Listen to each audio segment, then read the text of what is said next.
When Ethan Lu dumped me for the third time to get back together with Joanna Qin, I finally realized how pointless it all was. As he was leaving, he said, "Moi, go find yourself a boyfriend. I won't be coming back this time."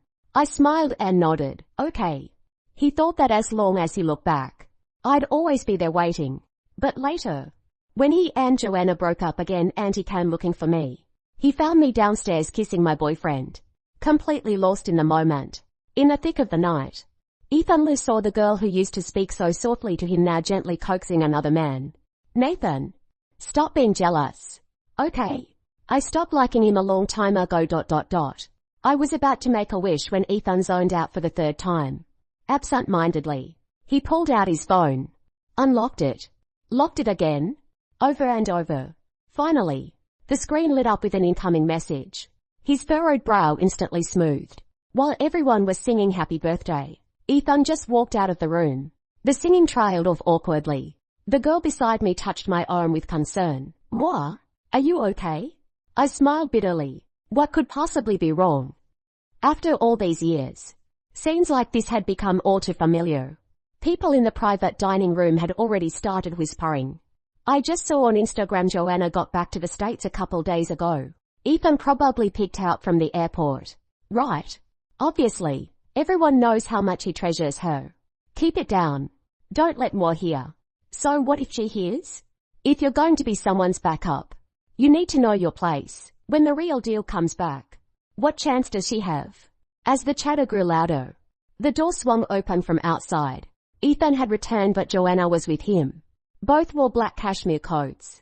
Ethan was tall and handsome. Joanna slender and stunning. They truly were the perfect couple. Everyone crowded around them. "Ethan, Joanna." The greetings came enthusiastically. I stood off to the side, tactfully keeping my distance, until Ethan called my name. "Moi?" The room fell silent. They looked at me, Ethan Lu's girlfriend. At least in name.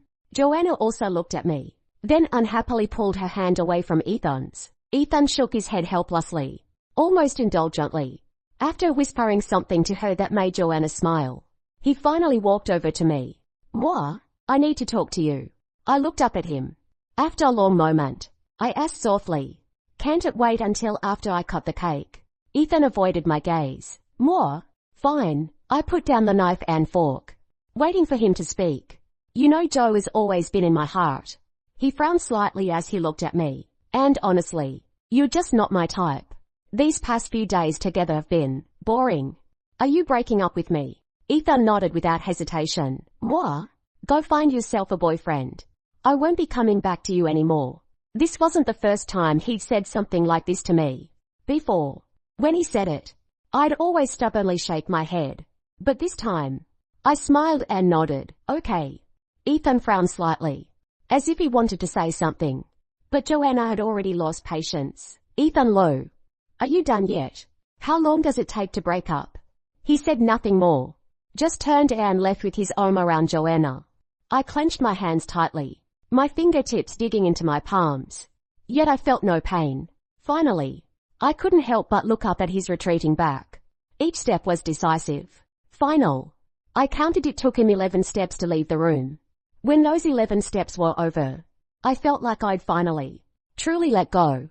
Once Ethan left, everyone else scattered too. I looked at the cake in front of me, cut a slice, and put it on a plate. Then I opened a bottle of wine. In the end, I didn't touch the cake, but I finished the wine.